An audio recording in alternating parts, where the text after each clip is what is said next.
Bismillahirrahmanirrahim. Assalamualaikum warahmatullahi wabarakatuh. Bapak dosen yang terhormat, Bapak Ahmad Dimyati MPD, dan teman-teman sekalian yang kami banggakan.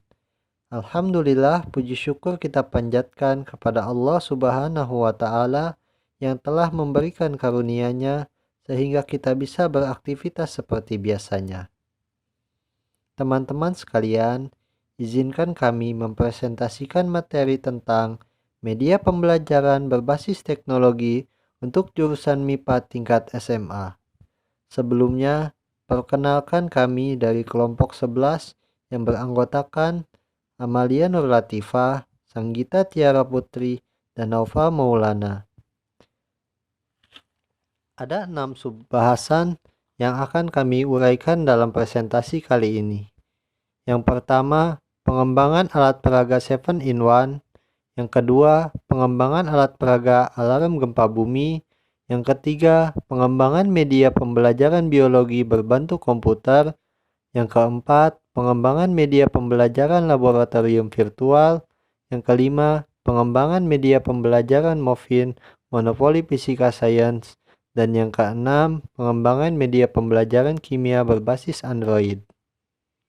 Nah, mari kita simak pembahasan yang pertama, yaitu pengembangan alat peraga 7-in-1. Pengembangan alat peraga 7-in-1 pada materi fluidostatis untuk SMA. Mata pelajaran fisika merupakan salah satu cabang ilmu yang berorientasi pada berbagai gejala dan fenomena alam yang terjadi dalam kehidupan sehari-hari.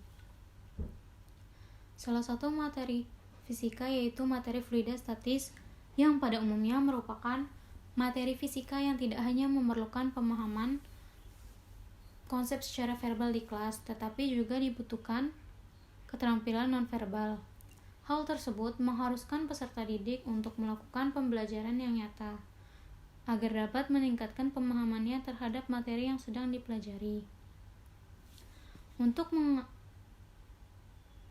mengatasi masalah tersebut, diperlukan beberapa strategi pembelajaran agar meningkatkan pemahaman terhadap materi yang sedang dipelajari oleh peserta didik. Media pembelajaran dapat membantu peserta didik untuk bereksperimen dengan prinsip-prinsip kunci dari penggabungan pengetahuan yang ada dengan pengetahuannya sendiri, serta merefleksikan pengetahuan yang ada tersebut sebagai pengetahuannya sendiri. Oke, sebelumnya saya ingin menjelaskan sedikit mengenai pengertian fluidostatis. Fluida sendiri merupakan subhimpunan dari fase benda termasuk cairan, gas, plasma, dan padat plastik. Jadi fluidostatis atau hidrostatika merupakan salah satu cabang ilmu sains yang membahas karakteristik fluida saat diam. Biasanya membahas mengenai tekanan pada fluida ataupun yang diberikan oleh fluida pada objek yang tenggelam. Alat peraga 7-in-1 merupakan alat peraga fluidostatis yang dapat digunakan untuk 7 percobaan pada materi fluidostatis. Percobaan yang dapat dilakukan dengan menggunakan alat fluidostatis 7-in-1 ini diantaranya, yaitu percobaan massa jenis, hukum Pascal, Archimedes, tekanan hidrostatis, kapilaritas, tegangan permukaan, dan viskositas. Alat peraga fluidostatis 7-in-1 terbuat dari bahan utama akrilik dengan penyambungan pipa PVC dengan kayu sebagai kaki penyangga. Berikut langkah-langkah pembuatan alat peraga 7-in-1. Yang pertama, menyediakan alat dan bahan yang dibutuhkan. Kemudian membuat prototipe desain yang sesuai. Lalu buatlah kaki dan tiang penyangga terlebih dahulu. Kemudian memotong pipa akrilik sesuai dengan ukuran yang telah ditentukan. Setelah itu, sambungkan pipa satu dengan yang lainnya sesuai dengan prototipe desain. Dan yang terakhir adalah mengecat kaki dan tiang penyangga serta beberapa bagian pada sambungan pipa.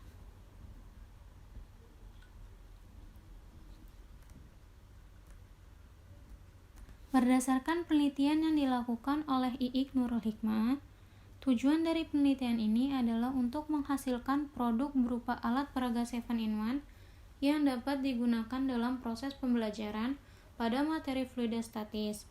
Penggunaan alat peraga 7-in-1 ini sangat membantu siswa dalam memberikan pengalaman secara langsung dalam proses pembelajaran, sehingga siswa mampu memahami materi secara menyeluruh. Alat peraga fluida statis memperoleh kategori layak secara keseluruhan dari 5 ahli materi dengan persentase pencapaian sebesar 82%. Terdapat 10 indikator pada penilaian ahli materi, di mana semua indikator dalam penilaian ahli materi memperoleh kategori baik. Kesimpulannya, alat peraga 7-in-1 ini layak digunakan pada pelajaran fisika, yaitu pada materi fluida statis. Dengan menggunakan alat dan bahan yang sederhana, alat peraga ini dapat dibuat oleh siswa sendiri, baik secara pribadi maupun berkelompok. Dengan disertai adanya bimbingan dari guru, maka pelajaran mengenai fluida statis kini dirasa lebih menyenangkan dan lebih mudah untuk dipahami oleh peserta didik, serta dapat menunjang kegiatan belajar peserta didik. Baik, terima kasih. Saya kembalikan kepada moderator.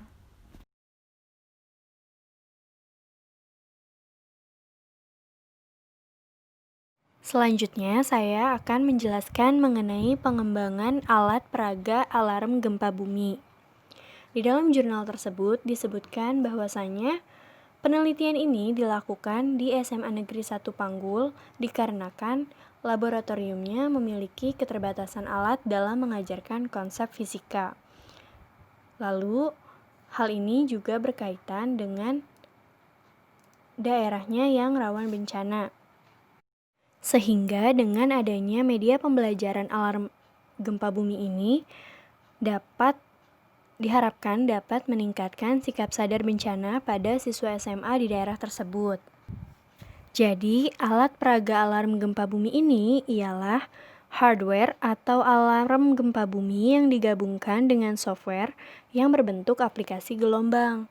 Dan alat peraga alarm gempa bumi ini ada pada mata pelajaran fisika dalam materi gelombang. Selanjutnya yaitu proses pengembangan alat peraga alarm gempa bumi. Prosesnya itu yang pertama, merangkaikan power supply pada sistem minimum ATM Mega 8. Yang kedua, memasang sensor accelerometer CMPS-10 yang akan digunakan sebagai pengukur percepatan pada alat ini. Sensor ini merupakan pendeteksi posisi terhadap sumbu bidang acuan. Berdasarkan sifat tersebut, sensor accelerometer ini akan digunakan untuk mendeteksi posisi sensor ketika mengalami goncangan akibat gempa. Yang ketiga, kemudian memasang indikator suara atau buzzer yang disambungkan pada sistem ATM Mega 8 dan berfungsi sebagai output untuk suara alarm gempa bumi. Sedangkan indikator lampu atau juga disambungkan pada sistem ATM Mega 8 sebagai output untuk lampu pertanda adanya alarm.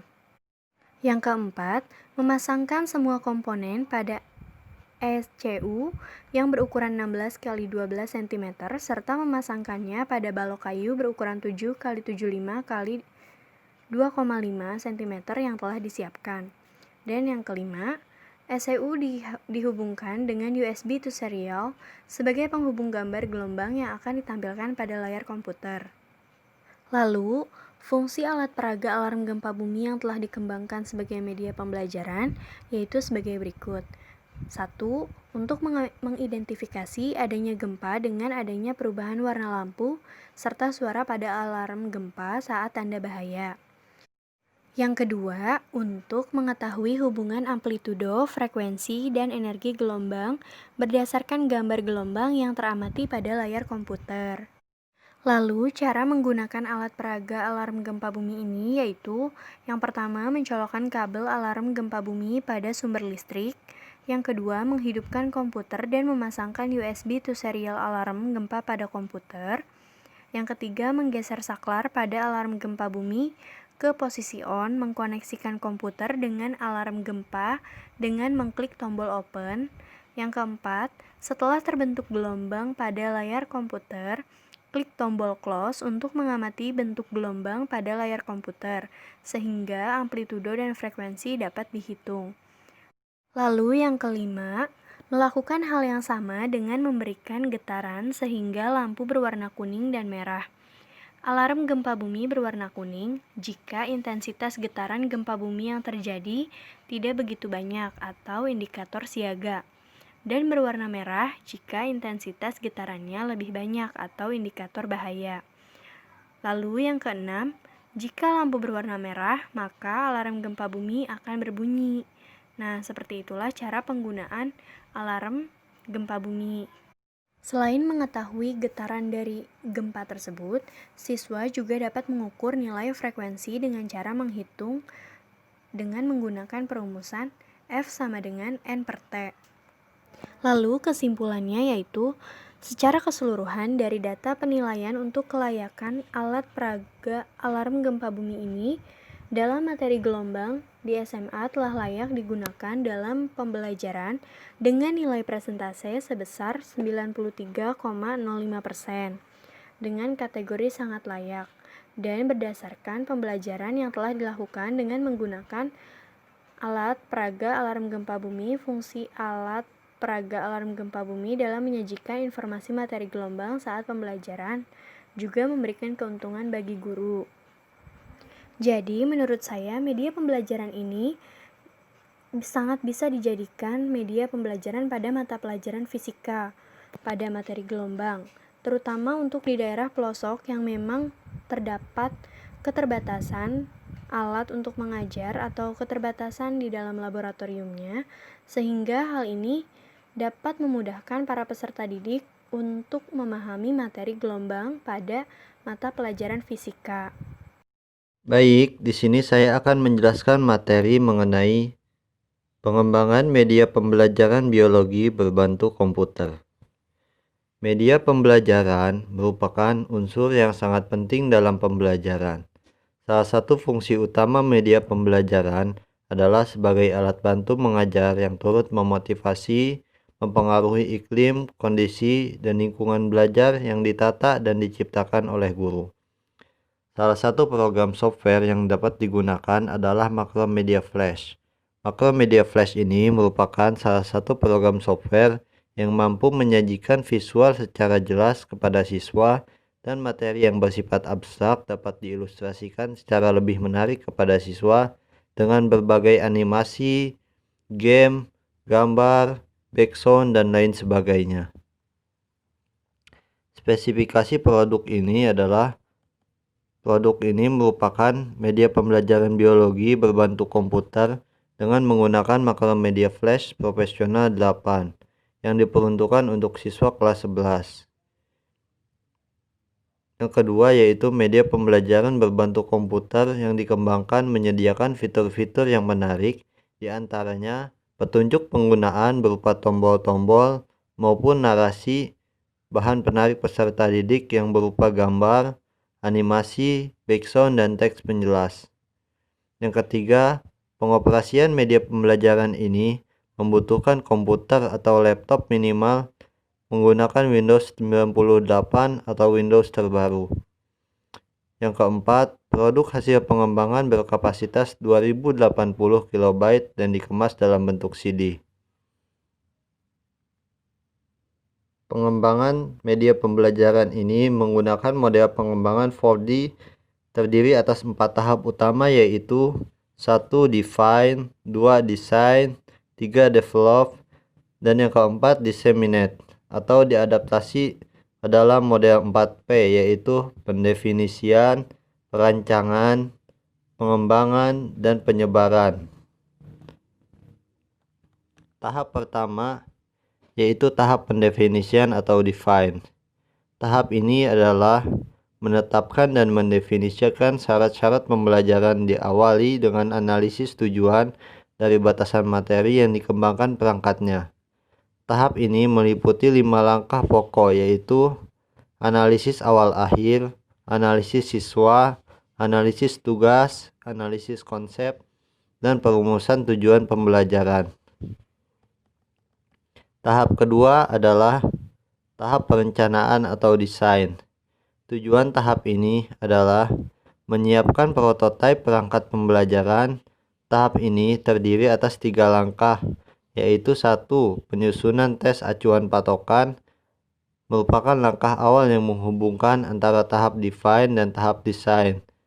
Tes disusun berdasarkan perumusan tujuan pembelajaran khusus atau kompetensi dasar dalam kurikulum. Tes ini merupakan suatu alat yang mengukur terjadinya perubahan tingkah laku setelah mengikuti kegiatan belajar dengan media ini. Yang kedua, pemilihan media yang disesuaikan untuk penyampaian materi pembelajaran. Yang ketiga, pemilihan format. Pemilihan format dapat dilakukan dengan mengkaji format-format perangkat yang sudah ada dan dikembangkan di negara-negara yang lebih maju. Tahap ketiga, tahap pengembangan atau develop. Tujuan tahap ini adalah untuk menghasilkan perangkat pembelajaran yang sudah direvisi berdasarkan masukan dari para pakar. Tahap ini meliputi 1. Validasi perangkat oleh para pakar diikuti dengan revisi. Yang kedua, simulasi, yaitu kegiatan mengoperasikan rencana pengajaran. Yang ketiga, uji coba terbatas dengan siswa yang sesungguhnya. Hasil tahap 2 dan tahap 3 digunakan sebagai dasar revisi. Langkah berikutnya adalah uji coba lebih lanjut dengan siswa yang sesuai dengan kelas sesungguhnya. Tahap selanjutnya adalah tahap penyebaran atau disseminate. Tahap ini merupakan tahap penggunaan perangkat yang telah dikembangkan pada skala yang lebih luas, misalnya di kelas lain, di sekolah lain, atau oleh guru lain. Tujuan lain adalah untuk menguji efektivitas penggunaan perangkat di dalam kegiatan pengajaran. Nah, berikut adalah produk hasil pengembangan media pembelajaran ini.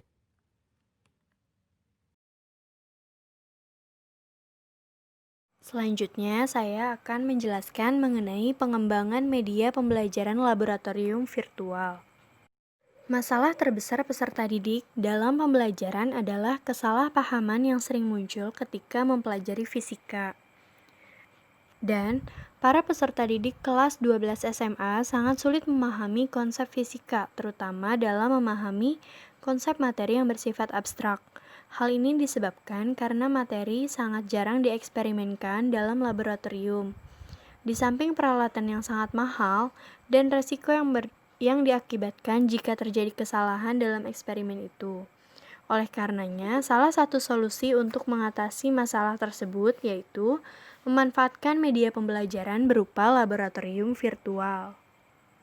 Laboratorium virtual dapat didefinisikan sebagai serangkaian program komputer yang dapat memvisualisasikan fenomena yang abstrak atau percobaan yang rumit dilakukan di laboratorium nyata, sehingga dapat meningkatkan aktivitas belajar dalam upaya mengembangkan keterampilan yang dibutuhkan dalam pemecahan masalah.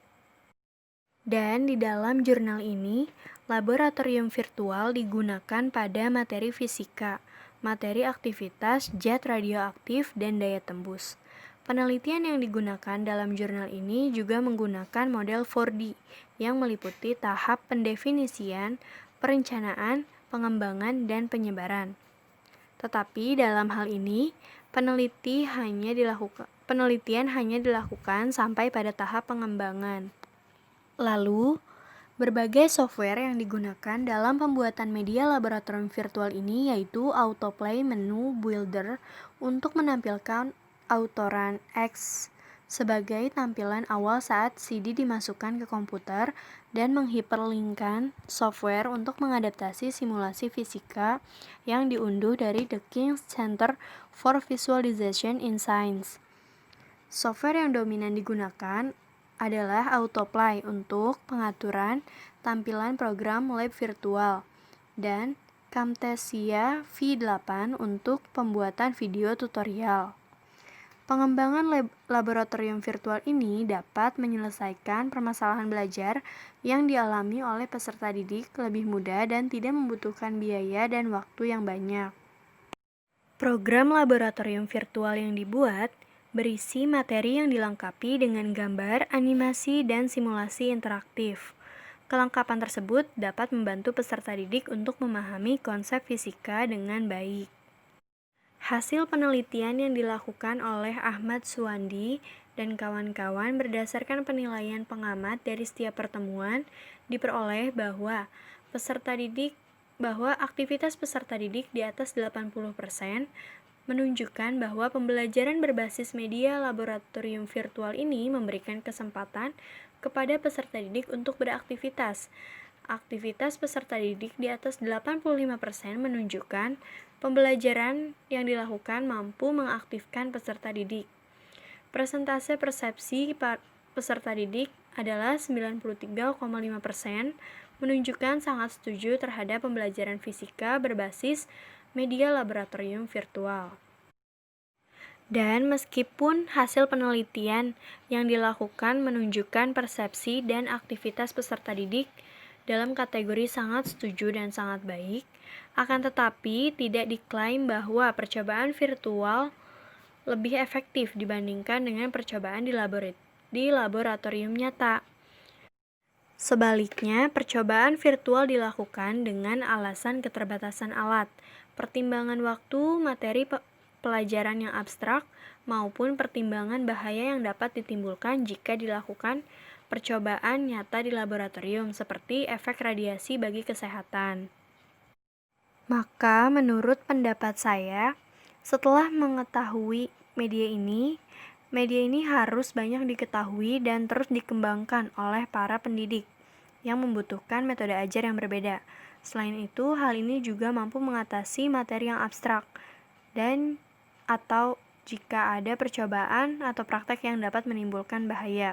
Dengan media pembelajaran laboratorium virtual ini, maka akan semakin mudah untuk guru dan juga untuk peserta didik untuk memahami materi-materinya. Terima kasih.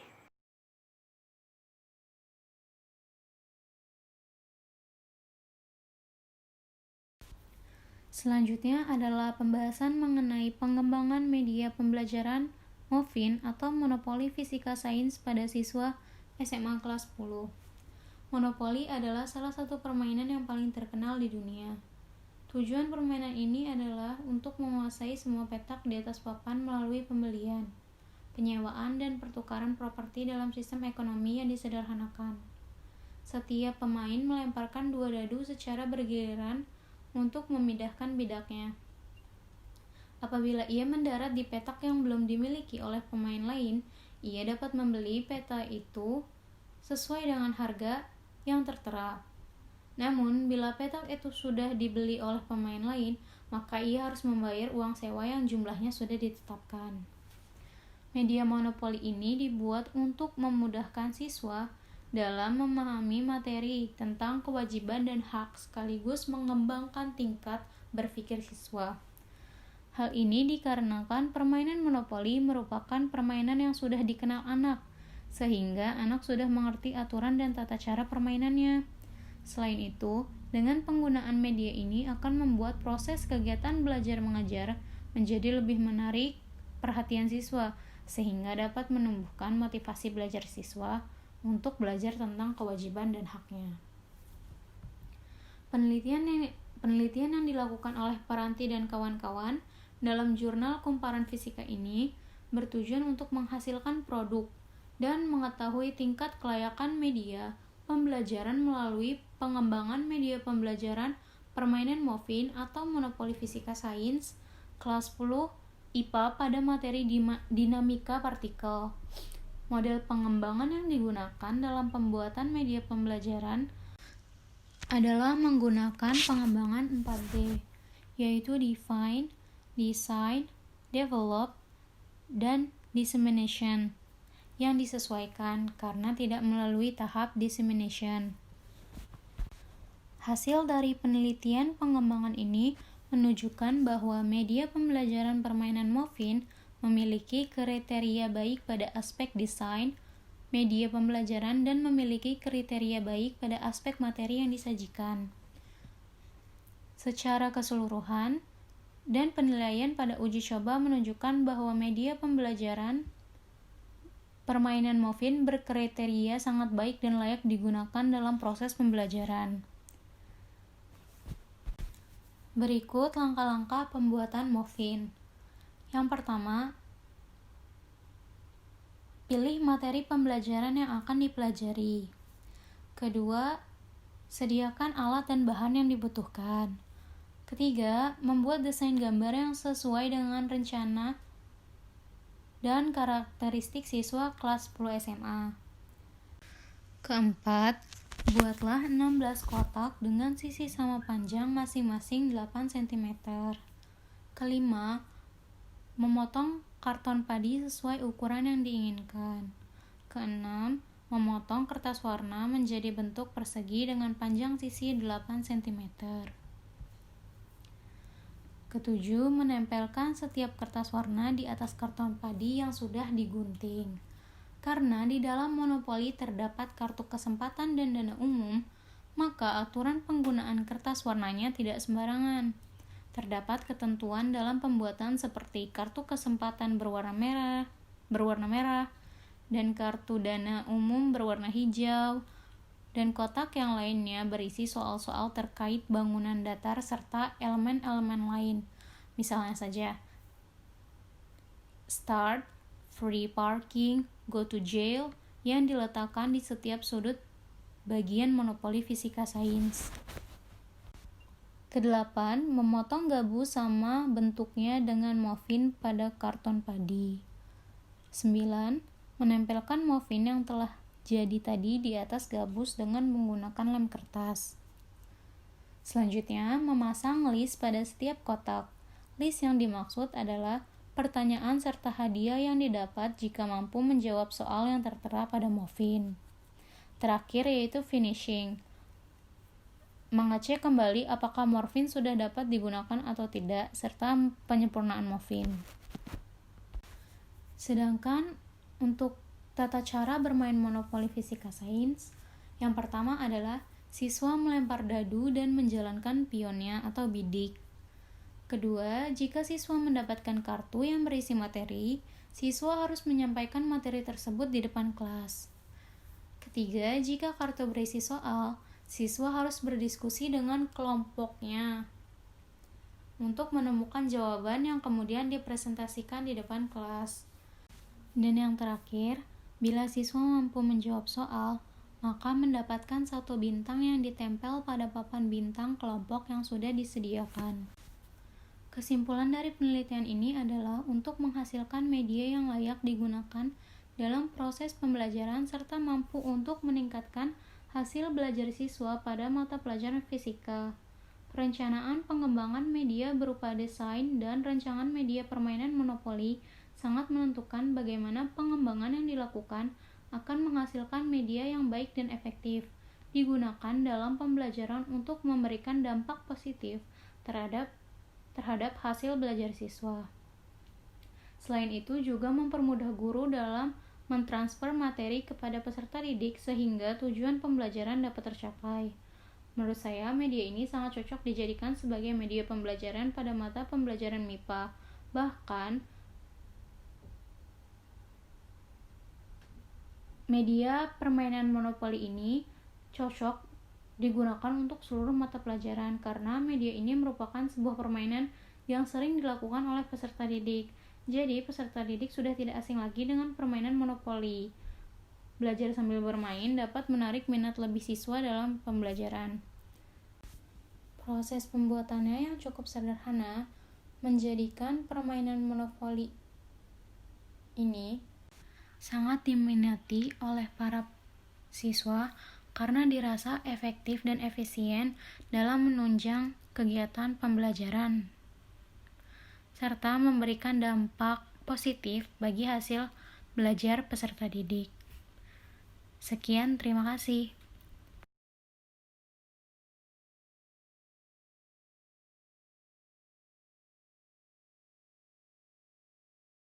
Baik, selanjutnya saya akan menjelaskan mengenai pengembangan media pembelajaran kimia berbasis Android. Media pembelajaran kimia berbasis Android merupakan media pembelajaran alternatif yang memiliki karakteristik yang unik, yaitu dapat digunakan di mana saja, kapan saja, dan didukung dengan visualisasi yang menarik.